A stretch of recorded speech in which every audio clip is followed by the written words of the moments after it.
have a residential company, Brophy Interiors. My husband's Rob.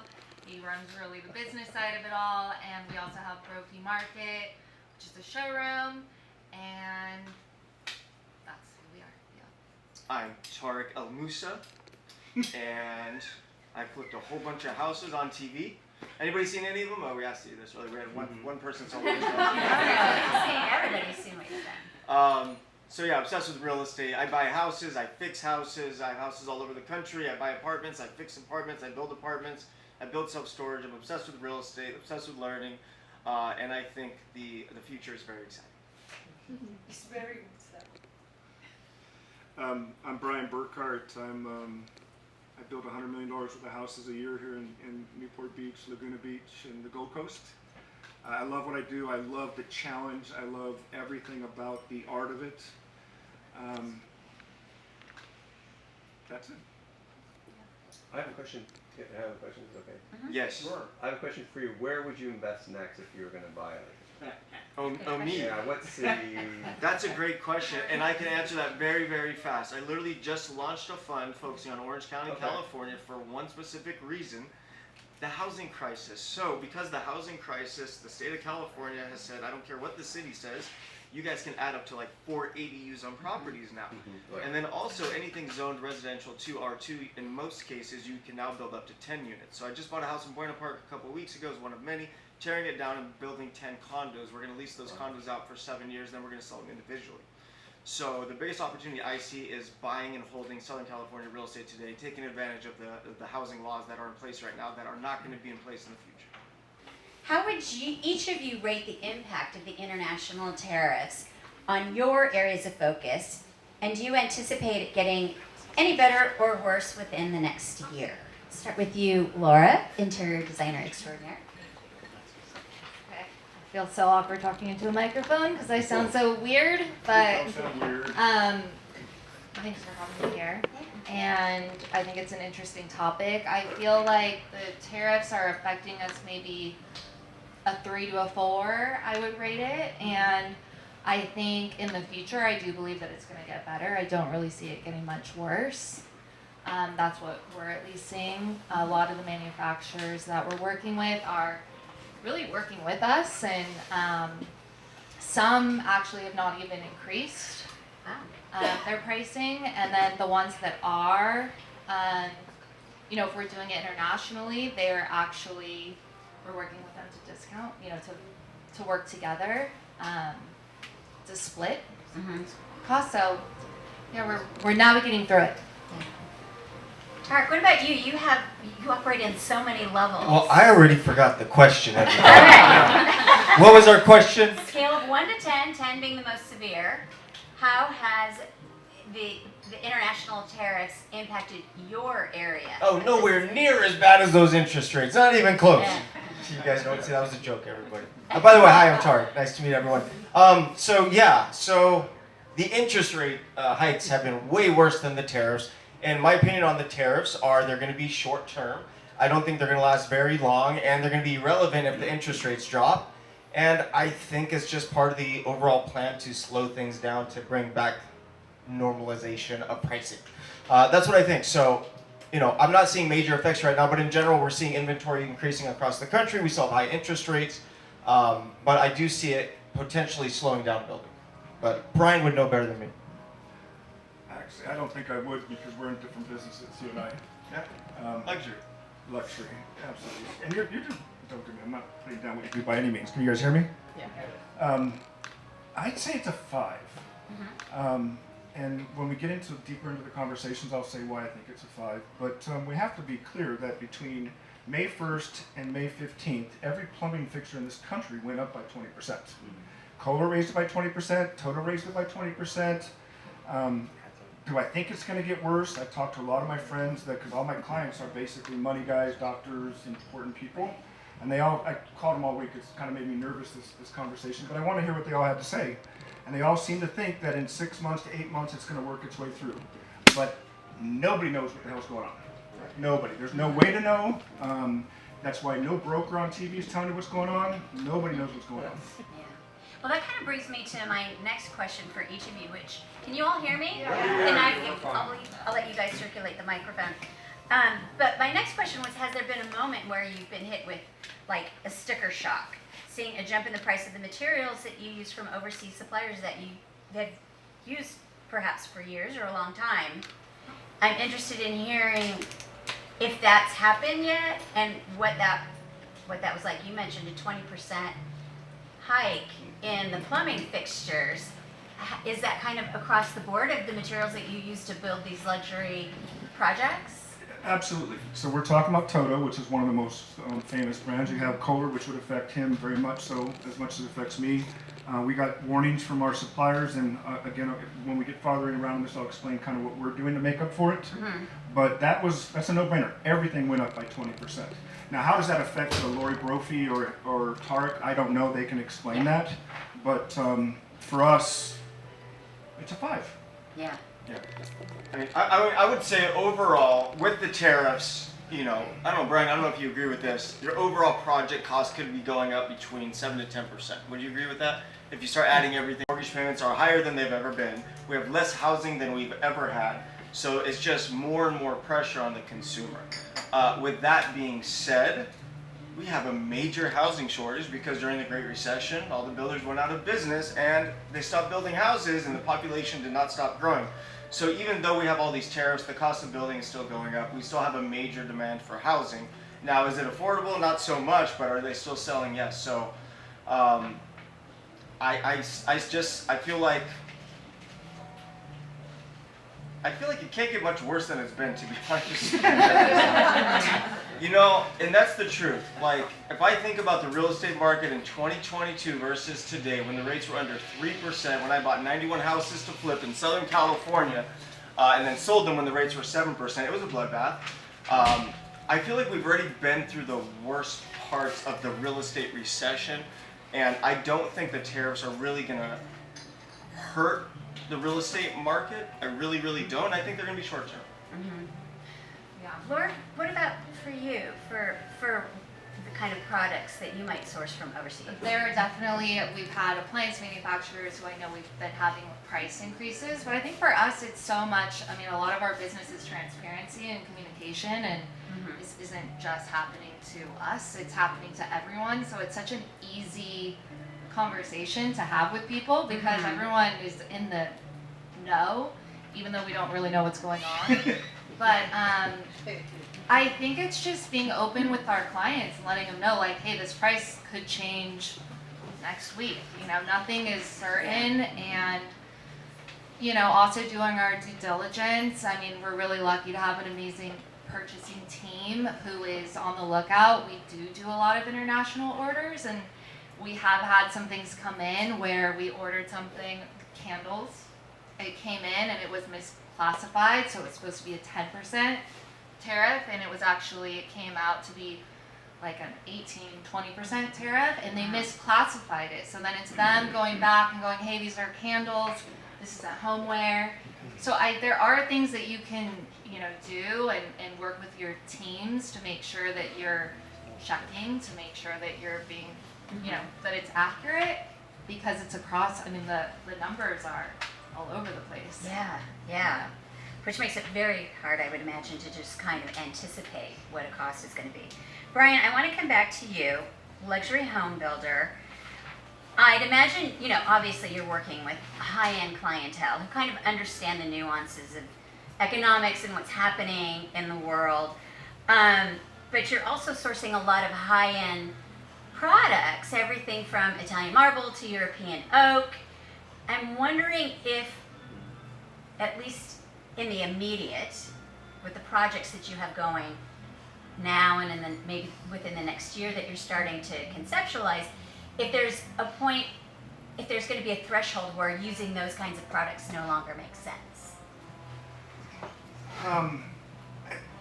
Testament to the last couple of nights, I've been driving myself nuts thinking about what the ins or outs. I'm one of those guys that during COVID, my guys told me, leave now or we're all quitting, because I worried so much about it. So I look at the market every day. I think the best indicator of what's going on out there is the market. It's real time. I don't look at my own stocks. I just look at, is it up? or is it down?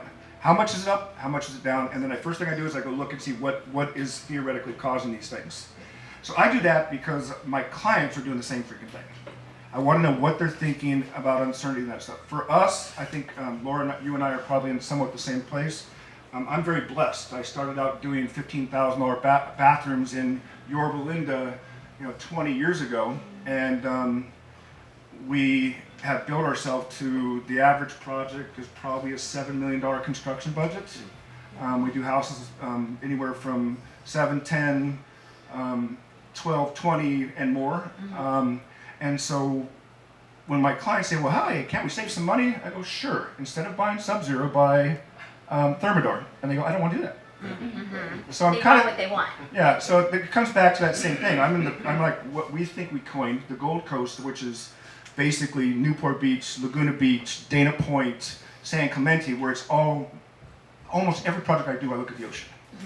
So those people, those houses don't drop in price, and the people that have the money to spend $5 to $7 million, they don't tend to get tied up in all this stuff.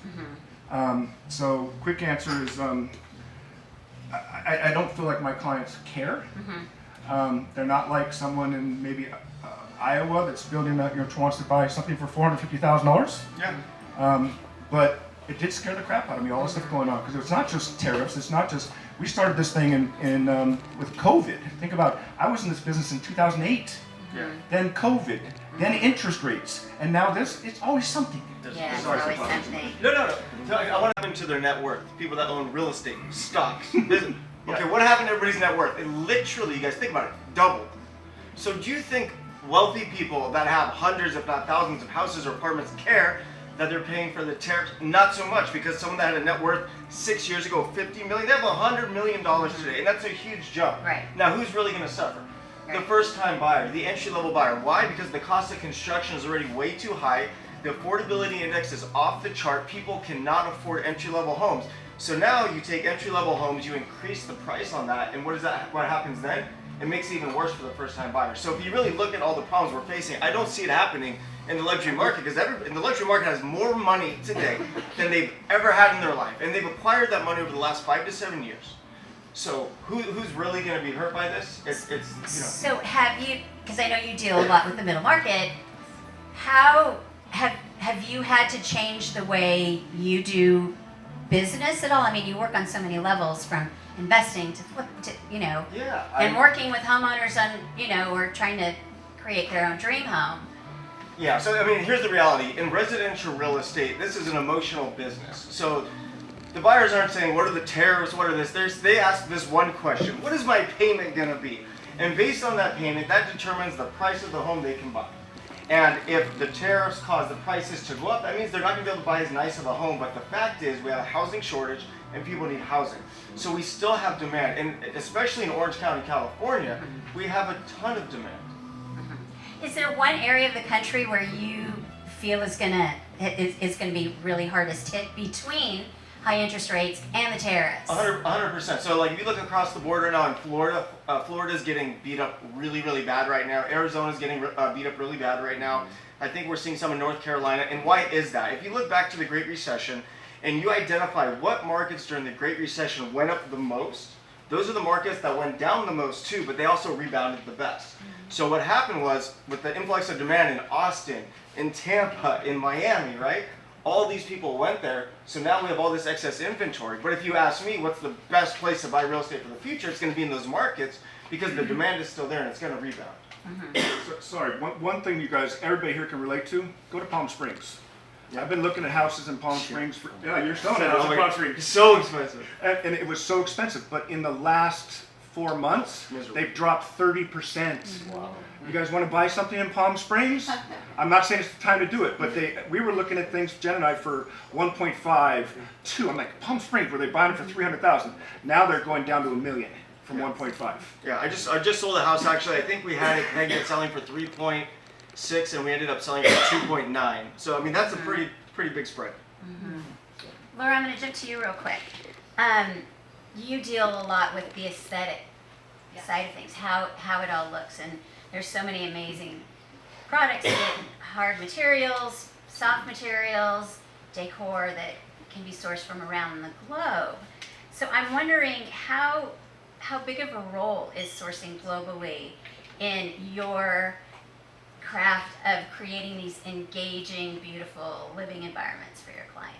I mean, I think it's really majorly involved. I think most everything we're putting into homes, that without a doubt, you're going to have tons of products that you're sourcing that are international, that are global, that you're getting from Europe, and even slabs. You know, you go in and if it says this just happened. I was at a slab yard and it says made in the USA, but that doesn't mean it's maybe quarried here and then it's shipped back to Italy and then shipped back here. So no matter what, there's really no way to go around it. But of course, you know, since COVID, just like what you said, I mean, we really had to learn how to navigate through a lot during COVID. So we've kind of already been prepared to have to, you know, how to figure out how to do things differently and how to make sure that we're taking care of our clients and, you know, and finding local resources. So we do a lot of custom here, you know, down the street from us in LA. There's so many great, New York, there's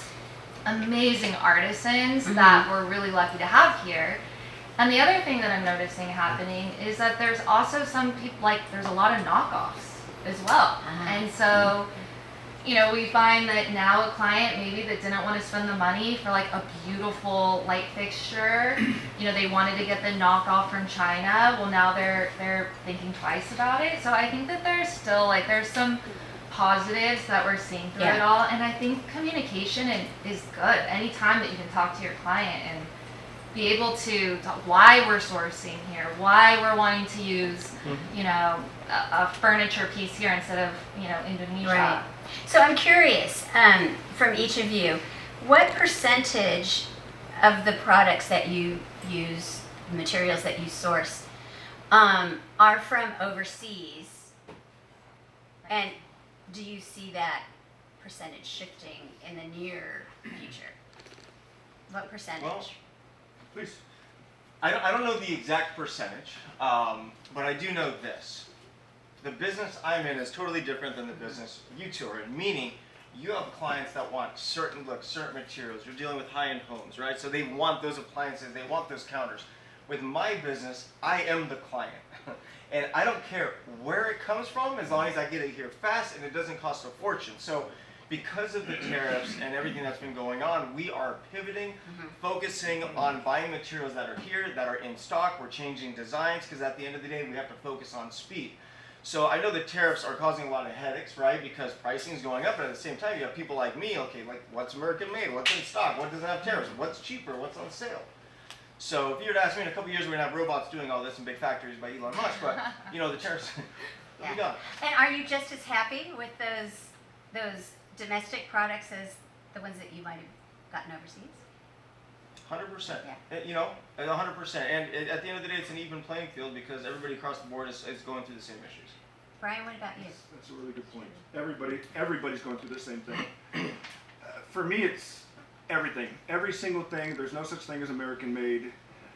If you're going to do soybeans in wherever the hell they make soybeans, the equipment that does it, the fertilizer, the barn, they're from all over the world. There's no such thing as American made anymore. I don't care. So one of my best customers is a Harley Davidson retrofit guy. He says, I'm all American made. I go, really? Where'd you get your steel? Where'd you get your whatever? Everything comes from somewhere else. So I don't know what it means. I'm intelligent to know to just calmly change things. We'll get into that a little bit more later. Sorry. Yeah, no. That's So our goal. previously, would you say a small percentage, about half? I would say only because exactly what Bryan just said, so much is, no matter what, there's something coming from. I mean, you can't get sometimes the same patina that you can get overseas, so maybe It's hard to say. 60%. Yeah, okay. Yeah. So I don't know, for example, because I hire general contractors. I'm not actually in the construction business myself, but I can tell you guys this. I started flipping houses in 2010, and I would buy a house in Garden Grove, California for $260,000. I would spend $42,000 for a full remodel with the pool and new HVAC, and I would sell it for $500,000. In that same house today, I'd buy it for $1 million. Instead of spending 42, I'd spend 242, and I'd sell it for like $1.5 million. And that's more than that, dude. I know. Especially, trust me, I know. Especially my wife's there. That isn't double. But that's what I'm saying. Like, everything has gone up so much in the last 15 years that what's an extra 10% at this point? Guys, wouldn't you agree? COVID. Changed everything. It changed everything. I thought we were going to fall apart and it was the end of the world. It was the busiest. My company grew 300% in a couple years. Yeah. And because what happened to everybody's assets? They doubled. So what did everybody do? They borrowed. And then what did they do? They remodeled. Oh yeah, and the interest rates. Again, back to your point with the interest rates. It's all the rates. And then here's the truth. All of this is forced, right? If the rates went back to 3%, which is where they were, what would happen to the real estate market?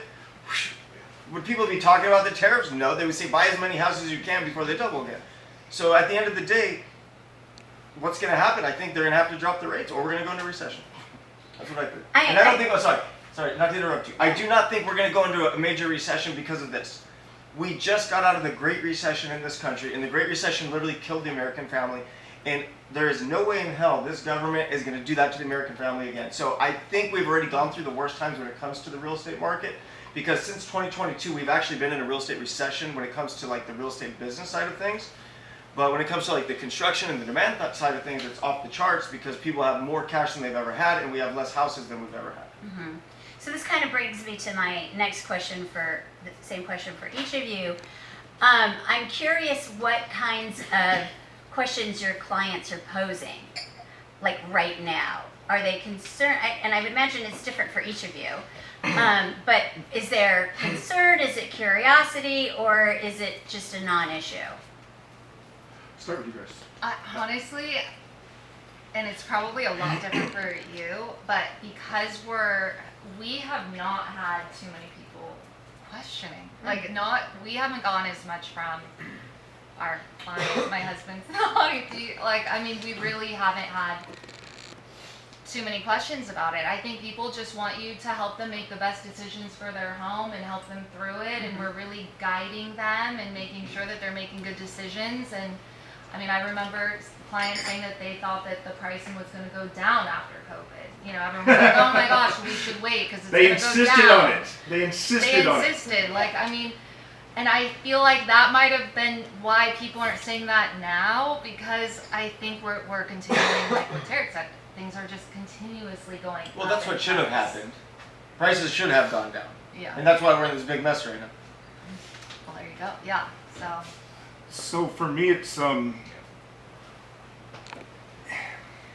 go back to this thing about the Gold Coast. I go back to this thing about water. I go back to, Palm Springs being a completely different market, and it's tanking. At 30%, it's tanking, because we're talking 6 months. For me, it's the uncertainty our clients have. They're a little crazy, because they're nervous. Okay, even if they have more money than God, you know how they got more money than God? They cared about their money. Mm-hmm. So they're nervous, and so the uncertainty is the thing that I have a hard time dealing with. But I can tell you from where we're at, from city to city, from neighborhood to neighborhood, where we're seeing it. So I had probably, I've had sold 3 times as much, but I probably had $15 million worth of projects get put on hold. Wow. In a week. But I can tell you, I learned from going through this, they were, and please, I'm not a snob, but I'm going to be some real things. Nellie Laguna Hills, Tustin Hills, some of the places that maybe it was a reach for them. Not the Ocean View properties. Right. Carl, you deal with this stuff too. It's not happening where we're at, but everywhere else it is happening. Well, and I don't think it's going to happen in those markets unless we do actually hit a recession. Because if we do actually hit a recession, then what happens to all the assets? They go back down. So I saw that during the Great Recession. I know you talk to a lot of home buyers. Do you have to talk them off the edge sometimes, or what about your investors? So do you You know, I'm the investor and I don't talk to the buyers. Okay. You know, I The focus. sellers then. You know, I'm do the you have seller. like anybody I'm the after seller you're because the I buy seller? the houses, I You fix talk the yourself houses. off the edge. No, I live on the edge. No, okay. No bullshit. So like, I have one goal when I'm flipping a house, to move as fast as possible. Why? Because the opportunity costs some money, and plus the carrying cost. If I'm paying an 8.25% mortgage on $1 million loan, that's a hard money loan, it starts adding up. So I don't care if it's from Italy, I don't care if it's from France, I want it to be in Anaheim. So I want to go pick it up and install it. So, you see what I'm saying? So like, for me, like, you can always find stuff in stock that's there, you just have to try. You have to switch what you're using. Yes, We don't have to use Sub-Zero and wool Exactly. for us. We can use Thermador and we can use Decor or some of these other things. Yeah. Especially if we're putting panels on the stuff. Yeah. Or you can just put a sticker and change the brand, nobody will know. They're all stainless. So what's been the biggest headache for each of you? I mean, is it the higher costs, the longer delays, something entirely different? And, you know, what's the bottom line effect on business? I mean, I love getting sources from all over the world and maybe not worrying as much about it. We had an instance where we were just doing an install and we ordered last minute from London some pieces that we wanted to come here, and we weren't really thinking about the tariffs, and it came in and we got hit with a number where it was like we wouldn't, I mean, there's no profit and we lose, and you can only do that so often, where you can't run a business without, you know, profiting at all Right. and losing money. So I think there is a little bit of a learning through it all, even with us, and seeing like you can't just jump as fast anymore. You have to be a little bit more thoughtful, spend time sourcing, and you know, We can't read the future. we can't read the future. We don't know what's coming up. Yeah. I mean, for us, it's pretty simple. When I found out on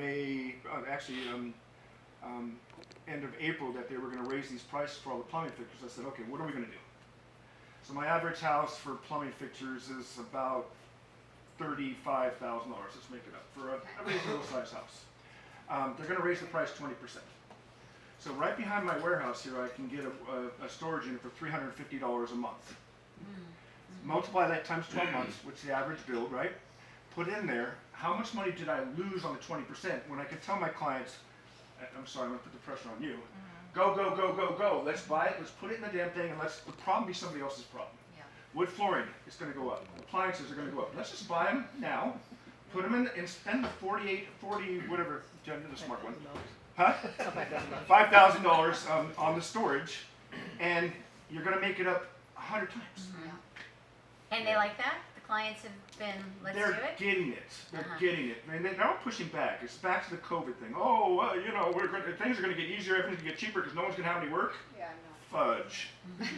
Fudge, fudge, fudge. Tarek, has any of this stuff affected your bottom line?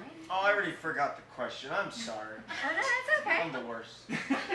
I said, well, the question was, what's the biggest headache? Higher costs, longer delays, or something entirely different? And how has any of that affected the bottom line for business? Oh your bottom yeah, line? I mean the biggest headache is the time frames. To be honest, it's not the cost of materials. It's the time frame. Here's why.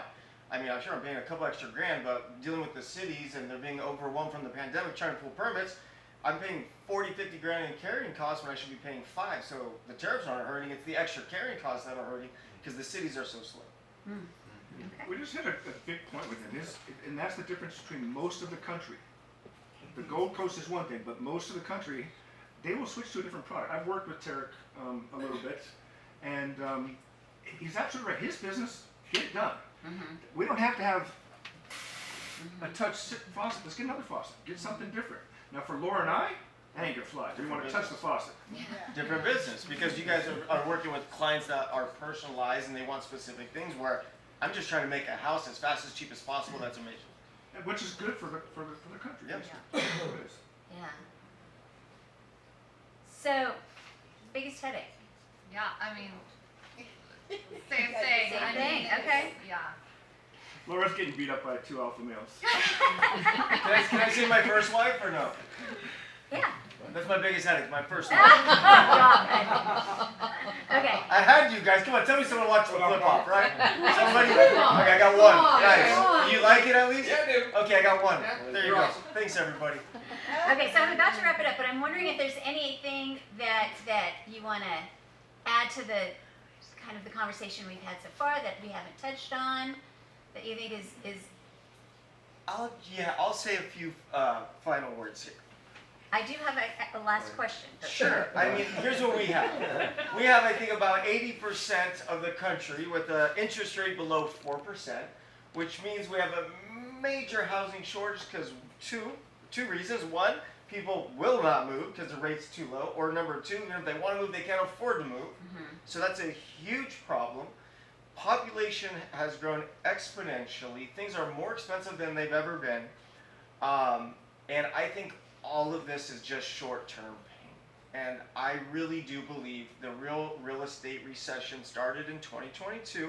And I know this because I've experienced it, so have all of my friends. And I feel like we've gone through the worst of it. And right now is the opportunity to really get in there and buy some assets. I really, really do. Between today and the next 18 months, I think it's going to be one of the best buying periods we're going to see in a very long time. So, like, remember in the 90s there was like that housing bubble, like the prices, home prices went up and then they kind of all crashed. But then they came back stronger.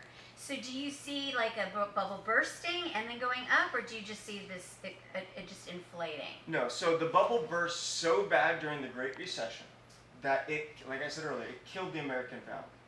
Like, it killed the American family. All across the country, there was movies about it. I mean, it was horrific.